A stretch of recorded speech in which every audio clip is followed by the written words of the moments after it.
మాదిరి ఉందని చెప్పేసి ఉన్నదో మనకు కూడా ఆశయ గారికి 20 సంవత్సరాలుగా మనకు కూడా ఒక రక్షణ చట్టం ఉండాలని చెప్పి ఒకే ఇష్యూ పెట్టుకొని చాలా సార్లు ధర్నాలు చేసి వాళ్ళు అరెస్ట్ అయ్యి ఎన్నో కేసులు కూడా ఎత్తుకొని ఇంద్రపాట గారు అన్ని దగ్గర కూడా ధర్నా చేయడం జరిగింది.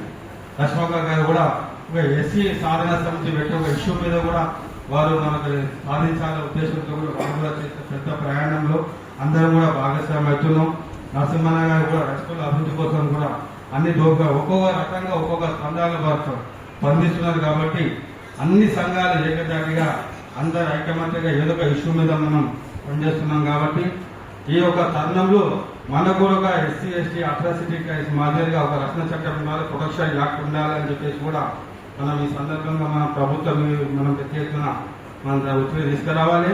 కొన్ని 10,000 మందితో కనీసం క్లాక్ టవర్ నుంచి ఇంద్రపాడు దాకా పెద్ద ఎత్తున ర్యాలీ చేస్తే బాగుంటుంది. బ్యానర్ పెట్టుకొని ఇది కూడా ప్రభుత్వానికి నిరసన తెలపడానికి మంచి అవకాశం దొరుకుతుంది. మన బలం కూడా చూపించుకునే అవకాశం దొరుకుతుంది.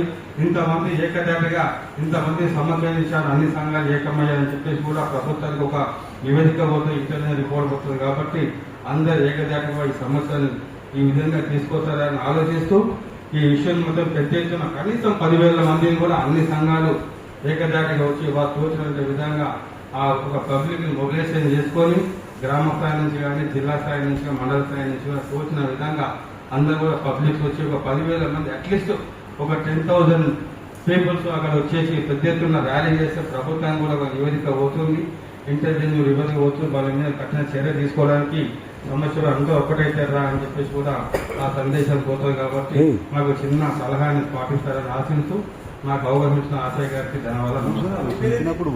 రాకేష్